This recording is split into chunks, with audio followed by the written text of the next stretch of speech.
안녕하세요. 오늘은 법무사 시험 1차와 2차를 관통하는 주제에 대해서 이야기해 보려고 합니다. 법무사 시험은요, 자, 보시다시피 과목이 굉장히 많습니다. 1차 시험 8과목, 2차 시험 7과목, 합치면 총 15과목이에요. 과목 수로만 따지면 한국에서 가장 많은 과목 수를 가진 그런 시험입니다.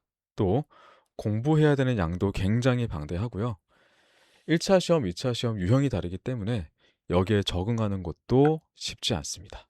그래서 법무사 시험은 이 모든 과목을 똑같은 비중으로 똑같은 방법으로 공부하기보다 어떤 과목은 비중을 더 두고 어떤 과목은 좀 더 전략적으로 공부하셔야 됩니다. 오늘은 그걸 어떻게 하는지 제가 설명해 드릴게요. 우선 1차 시험과 2차 시험의 공통점을 찾아보세요. 공통되는 과목을 찾아보세요. 네, 우선 민법이 보이죠? 1차 시험 민법이 2차 시험 민법과 연결됩니다. 또 어떤 게 있을까요? 1차 시험 민법이 2차 시험 민사소송법과도 연결됩니다. 또 민사 서류 작성과도 연결됩니다. 그러니까 1차 민법이 2차 민법과 민사소송법과 민사서류에 영향을 준다는 거예요. 자, 그럼 2차 민법, 민소법, 민사서류 이 세 과목 점수를 합치면 총 몇 점일까요? 100점, 70점, 30점. 총 200점입니다. 자, 그럼 2차 시험 7과목의 점수를 다 합치면 몇 점일까요? 400점이에요. 즉, 민법, 민소법, 민사서류가 200점을 차지하는데 총점이 400점이잖아요. 400분의 200. 퍼센트로 따지면 50%죠. 이 민법이 2차 시험에 50% 영향을 준다는 거예요. 자, 다시 돌아가서 다시 1차와 2차 시험 공통점을 찾아보세요. 네, 부동산 등기법이 있죠. 1차 부동산 등기법이 2차 부동산 등기법과 연결되고요. 또 등기 신청 서류와도 연결돼요. 2차 부동산 등기법 등기 신청 서류 70점, 30점 합치면 몇 점이에요? 100점이죠. 400점 중에 100점. 퍼센트로 따지면 25%. 네, 부동산 등기법이요. 2차 시험에 25%의 영향을 준다는 거예요. 자, 그럼 민법과 부동산 등기법 이 두 과목이 75%의 영향을 준다는 거죠. 2차 시험에서. 형법과 형사법을 제외하고요. 나머지 모든 과목에 영향을 준다는 거예요. 자, 그러면 1차 시험이 총 8과목이잖아요. 헌법, 상법, 민법, 가족법, 민사집행법, 상업등기법, 부동산 등기법, 공탁법. 이 중에서 민법과 부동산 등기법을 제외한 6과목. 이 6과목은요. 1차 시험 보시고 더는 보실 과목들이 아니에요. 2차의 영향을 거의 주지 않아요. 그러면 여러분들이 공부하실 때 어떤 과목에 비중을 더 두셔야겠어요? 당연히 민법과 등기법이죠. 예, 말할 것도 없습니다. 민법과 부동산 등기법 모르면요. 절대 법무사 시험을 합격할 수가 없어요. 형법, 형소법 잘한다고 해서 어떻게 합격해요? 75%가 여기 달려 있는데. 그래서 민법과 부동산 등기법은요. 1차 시험 준비를 하실 때부터 2차까지 생각을 하시고 준비를 하셔야 돼요. 즉 1.5차로 준비를 하셔야 된다는 거예요. 자, 그럼 1.5차로 어떻게 준비를 하는가? 제가 간단하게 설명을 드릴 거예요. 그리고 제가 지금 여기서 드리는 설명은요. 정말 간략하게 설명을 드리는 거기 때문에 어, 나중에 제가 좀 더 자세한 영상을 찍을 거거든요. 1.5차로 어떻게 준비하는가? 그때 그 영상을 좀 더 참조해 주시면 될 것 같고 지금은 좀 느낌만 가져가시면 될 것 같습니다. 우선 민법. 민법을 어떻게 1.5차로 준비를 하는가? 민법은요. 1차 시험이 어떻게 출제돼요? 옳은 것은 틀린 것은 나오고요. 5개의 지문 중에서 하나를 선택하시면 돼요. 그리고 이 5개의 지문이 어떤 내용이냐? 조문과 판례입니다. 조문과 판례. 그래서 1차 시험 기본서는요. 이 조문 판례 중심으로 책이 구성이 되어 있어요. 반면에 2차 시험은 OX가 아니에요. OX가 아니고 사례형이 출제됩니다. 그래서 유형이 다르기 때문에 기본서의 구성도 달라요. 1차 시험이 조문 판례 중심으로 되어 있다고 한다면 2차 시험은 사례형이 문제로 출제되기 때문에 사례 중심으로 책이 구성이 되어 있습니다. 다른 말로 하면 좀 어려운 말로 하면 이거를 청구, 분쟁, 유형별 요건 사실이라고 부를 수도 있을 것 같아요. 자, 그러면 청구, 분쟁, 유형별 요건 사실이 뭔지 제가 예를 들어서 설명해 드릴게요. 자, 대여금 청구를 한다고 가정해 보시죠. 대여금 청구를 하는데 내가 아무런 근거도 없이 대여금 청구를 할 수는 없어요. 대여금 청구를 하려면 그에 맞는 이제 요건 사실을 갖추셔야 합니다. 이 요건 사실이 총 세 가지가 있는데 어, 우선은 소비대차 계약을 체결해야 될 거고요. 그리고 금전을 지급해 줘야겠죠. 또 변제기가 도래해야 될 겁니다. 자, 그러면 대여금 청구는 이런 요건 사실을 갖추고 청구하면 돼요. 자, 그러면 청구를 받은 상대방은 어떻게 할 수 있을까요? 항변할 수 있겠죠.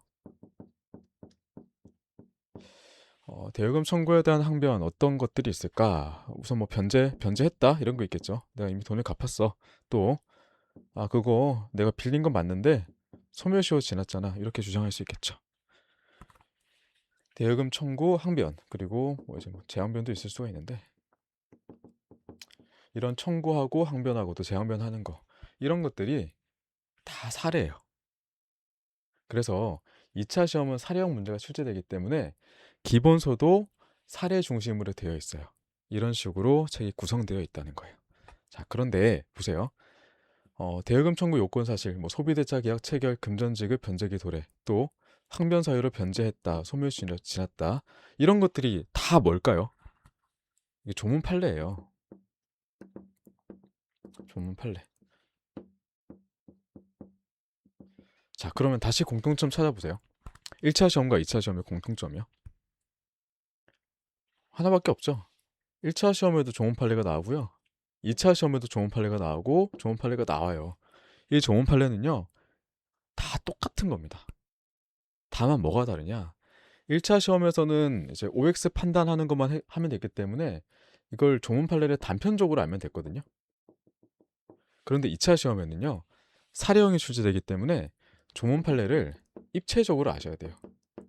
그러니까 다른 말로 하자면 1차 시험의 조문 판례는 이제 퍼즐 조각이라고 본다면 2차 시험의 조문 판례는요. 이 퍼즐을 완성한다고 보시면 될 것 같아요. 그래서 1차 준비하시면서 2차를 어떻게 대비를 하냐. 내가 1차 공부할 때 조문 판례가 어느 정도 익숙해졌어요. 이 법률도 알겠고 판례도 알아요. 그러면 2차 기본서를 하나 구매를 하세요. 뭐 중고로 사셔도 되고 뭐 이제 뭐 새 거를 사셔도 되는데 2차 기본서를 펼치셔가지고 내가 배웠던 조문 판례들이 청구에 대한 요건 사실로 이런 식으로 활용이 되는구나. 그리고 항변으로 이렇게 활용이 되는구나. 재항변으로 이렇게 활용되는구나. 이거를 보세요. 그러니까 내가 배웠던 1차에서 배웠던 조문 판례가요. 2차 사례형 문제에서 2차 사례형 교재에서 어떤 식으로 활용되는가를 보시라는 거예요. 이렇게 되면 조문 판례가 단편적으로 다가오는 게 아니라 정말 입체적으로 다가오거든요. 뭔가 법률에 대한 자신감도 생겨요. 내가 배웠던 게 실제 케이스에서 이런 식으로 활용되는구나. 내가 청구할 때 이렇게 좋은 판례를 활용할 수 있는 거구나. 항변할 때 이렇게 활용할 수 있는 거구나. 이거를 한번 답안지까지 작성을 안 하시더라도요. 뭐 1차 준비를 하고 계시니까 눈으로만 훑어보셔도 이 흐름만 보셔도요. 법에 대한 이해가 굉장히 깊어집니다. 어떻게 보면 리걸 마인드가 생긴다고 할 수도 있을 거예요. 이렇게 공부를 하시면 1차 시험 합격하시고 나서 2차 준비를 하실 때 사례형 문제에 굉장히 적응하기 쉽습니다. 그래서 민법은 뭐 이런 느낌을 가지고 뭐 1.5차를 준비하시면 될 것 같고요. 다시 말하지만 제가 간략하게 설명을 드린 거라서요. 제가 구체적인 영상을 찍을 때 그 영상을 참조하시면 됩니다. 이거는 그냥 느낌만 가지시라. 네, 그렇게 설명드린 거예요. 자, 그리고 부동산 등기법은 어떻게 할까요? 등기법. 등기법도요. 1차는 민법과 비슷해요. 옳은 것은 틀린 것은 나오고 그중 하나 고르라는 거거든요. 다만 이제 민법은 조문과 판례였다고 하면 이제 부동산 등기법은 조문, 예규, 선례, 판례입니다. 이 5개의 지문이 조문, 예규, 선례, 판례로 구성되어 있어서 그 중에 옳은 것, 틀린 것 하나 고르시면 돼요. 반면에 2차 시험은요. 이제 유형이 2가지로 나뉘는데 하나는 서술형이고요. 하나는 사례형입니다. 서술형이 어떤 거냐? 뭐 간단해요. 문제에서 어떤 뭐 주제를 주고 여기에 대해 논하시오 이런 거거든요. 아마 2025년도에 그 이게 출제됐을 거예요. 신탁 등기의 말소 등기에 대해서 서술하시오 이렇게 나왔을 건데, 자 그러면 이 서술형 답안지를 어떻게 쓸 수 있을까요? 이것도 2가지가 있거든요. 하나는 일기장 쓰듯이 쓸 수 있고요. 하나는 목차를 잡고 쓸 수 있어요. 자, 일기장처럼 쓰는 게 어떤 거냐? 일기장 생각하시면 돼요. 신탁 등기는 이런 거고, 신탁 등기를 말소하려면 어떤 절차가 필요합니다. 이런 첨부서류 필요하고요. 이런 얘기도 있고, 이런 조문도 있습니다. 이렇게 그냥 줄줄줄줄 쓰는 거예요. 자, 반대로 목차를 잡고 쓰는 건 어떤 거냐? 이런 거죠. 신탁 등기, 말소 등기의 의의, 어, 그 신청 절차, 그리고 첨부 서류. 간단하게 이렇게 할 수 있을 거예요. 그리고 이 각 목차별로 이제 세부적인 내용들이 들어가겠죠.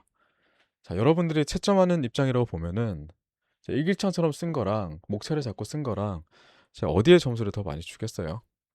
당연히 목차 잡고 쓴 답안지에 점수를 많이 줄 수밖에 없습니다. 왜냐하면 일기장처럼 이렇게 줄줄줄 쓰잖아요. 그러면 내가 아는 것도요 누락을 해요. 그런데 목차를 잡고 쓰잖아요. 그럼 이 목차에 맞는 내용을 쓰기 때문에 누락할 확률이 확실히 줄어들어요. 그래서 이제 키워드가 적힐 확률이 높겠죠. 당연히 점수를 많이 받을 수밖에 없습니다. 그래서 부동산등기법 2차 시험 서술형 같은 경우에는요, 그냥 쓰는 게 아니라 목차를 잡고 쓰시는 게 중요합니다. 이 목차는 제가 조금 이따 더 설명해 드릴게요. 그리고 이제 사례형 보시죠. 사례형은요, 어, 보통 기본 이제 상황이 주어지고요. 또 이제 추가 상황이 주어져요. 문제에서.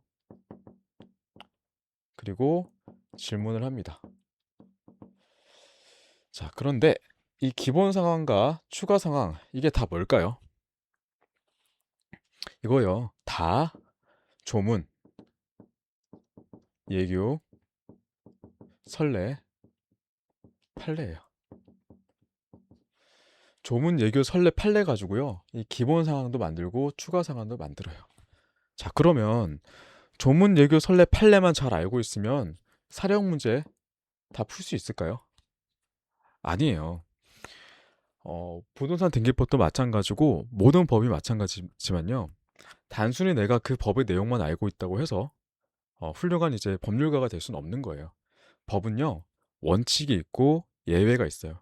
그리고 적용 순서가 빠른 게 있고 느린 게 있어요. 그렇기 때문에 조문, 예규, 선례, 판례를 알고 있다고 하더라도요, 기본 상황 주어지고 추가 상황이 주어지는 상황에서는요, 원칙과 예외를 모르면, 적용되는 순서를 모르면요, 조문, 예규, 설례, 판례는 알고 있는데 케이스 풀 때는요, 답을 틀릴 수가 있어요. 그리고 출제하시는 분들도요, 알겠죠. 여기에 함정을 판단 말이에요. 그래서 원칙과 예외를 모른다? 순서를 모른다?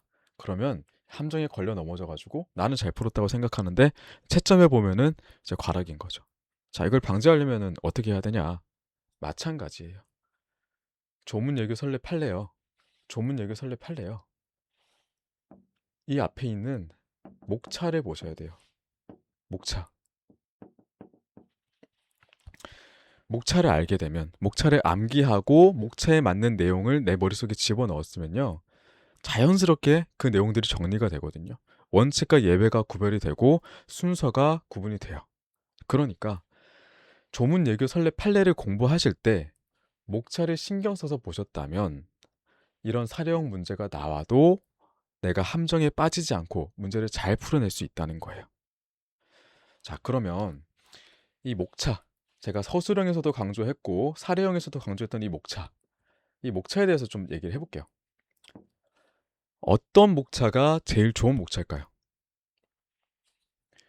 부동산 등기법은요, 1차 시험, 2차 시험 교재가요, 기본서가요, 동일합니다. 다를 수도 있겠지만 내용은 동일해요. 저는 같은 책으로 공부했어요. 그래서 부동산 등기법은요, 1차 시험과 2차 시험을 같은 책으로 봐요. 그러면 내가 1차 시험 때 조문, 예교, 설례, 판례를 공부할 때 목차를 주의 깊이 봤다면 2차 시험 때도 같은 책을 보니까 훨씬 수월하겠죠. 그리고 부동산 등기법 기본서에 있는 목차가요, 제일 정확하고 제일 자세하고 제일 완벽한 목차입니다. 그래서 공부를 하실 때요, 1차 시험 준비하실 때부터 목차를 중심적으로 보셔야 돼요.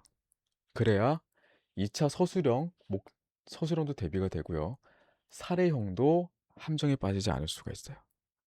기본서에 나오는 목차가 제일 좋은 목차입니다. 자, 그런데 법무사 시험 양이 굉장히 많다고 했죠. 과목 수도 15과목, 공부해야 되는 양도 방대하고. 부동산 등기법 기본서가 몇 페이지 같으세요? 제가 정확하게 기억은 안 나는데 한 2000페이지 안팎 될 거예요. 자, 그러면 2000페이지 안팎 되는 그 부동산 등기법을요, 그 목차를요, 다 외울 수 있을까요? 없어요. 저도 못했고 합격하신 분들도 그걸 다 외우신 분들은 없을 겁니다. 아니, 그냥 없어요. 왜냐면 이 많은 양을 공부하는데 이거를 외운다? 목차를 다다를 외운다? 이거는 그 장수생들이나 하는 거예요. 장수생들이나. 저는요, 기본서 목차를 외우되 정말 중요한 것만 외웠습니다. 모두가 다 나올 거라고 예상하는 거, 어떤 학원 강사들도 강조하는 것, 모의고사에 출제되는 것, 이런 것들 위주로만 기본서에 나오는 목차를 외웠어요. 그리고 나머지들은 어떻게 했냐? 저는 만능 목차라는 걸 만들었거든요. 음, 만능 목차라는 게 뭐냐면 말 그대로 만능이에요, 만능. 부동산 등기법도 법이잖아요. 그래서 그 카테고리가 법이라는 카테고리이기 때문에 부동산 등기법이라는 이제 주제 하에서 이제 다른 주제들 있죠. 등기법 하의 다른 주제들은요. 물론 다루는 내용은 다르지만 그 맥은 일맥상통해요. 그래서 만능 목차를 만들어서 정리를 할 수 있습니다. 이것도 제가 선배한테 배운 방법인데 상당히 유용해요. 어떤 거냐면 일단은 의의, 신청, 절차, 첨부 서류, 자 신청 절차, 신청 이거를 신청 정보 이렇게 돼 있네. 예를 드는 거예요. 신청 정보, 첨부 서류 이렇게 목차를 만들고 세부적으로 나누는 거예요. 여기서도 두 가지로 나눌 수 있겠고 여기서 두 가지 나눌 수 있고 두 가지 나눌 수 있겠죠. 자, 이렇게 만능 모차를 만들어 가지고요. 내가 1차 기본서 보실 때부터 중요한 거는 기본 목차를 쓰세요. 그런데 그 정도는 아닐 때 나을 것 같은데 기본서 목차까지 외우기에는 좀 애매한 것들, 그런 것들은요, 이 만능 목차를 만드셔서 머릿속에 이 목차를 정리하셔서 책을 읽으시면서도 순서 상관없이 나는 무조건 이 목차에 맞게끔 내용을 정리하겠다 이러실 수도 있고요. 아니면 노트를 써서 정리하실 수 있을 거예요. 그래서 이 만능 목차에다가 내용을 정리하시는 거예요. 그러면 뭐가 좋냐? 2차 시험 서술형 때 제가 목차 잡고 답안지 쓰는 게 더 좋다고 했죠. 그러면 2차 시험을 보세요. 보는데 내가 모르는 주제가 나왔어. 그냥 당황하겠죠. 그래서 모든 사람이 다 당황하기 시작해요. 근데 나는 뭐가 있어요? 이제 맞는 목차가 있죠. 무조건 맞는 목차 생각해서 모르는 것인데도 의의부터 쓰고 시작하시는 거예요. 그리고 법전 찾아가시면서 뭐 조문, 예교 뭐 이런 거 찾아서 적으시고, 그리고 기억은 안 나지만 모르겠지만 신천지자 적으시고, 다 마찬가지로 법전 찾아서 적으시고, 신천지보 모르겠지만 일단 적고, 내가 만들었던 만능 목차 적고, 법전 찾아서 적으시고, 또 생각나는 뭐 조문 뭐 예교 설레기 같은 거 있으면 적으시고, 판례 있으면 적으시고, 첨부서도 마찬가지고 법전 찾아서 적으시고, 이렇게 적으시면 내가 모르는 주제가 서술형으로 나와도 풀 수 있어요. 가락은 안 맞아요. 근데 일기장처럼 쓰죠. 그거랑 만능 목차라도 쓰고 답안지 쓴 거랑은요, 점수가 많이 받을 수밖에 없어요. 그래서 만능 목차라는 게 굉장히 유용해요. 그래서 만능이란 이름도 제가 붙인 거고요. 이렇게 서술형할 때도 이렇게 유용하고요. 또 사례형은 제가 원칙과 예외, 적용 순서가 중요하다고 했죠.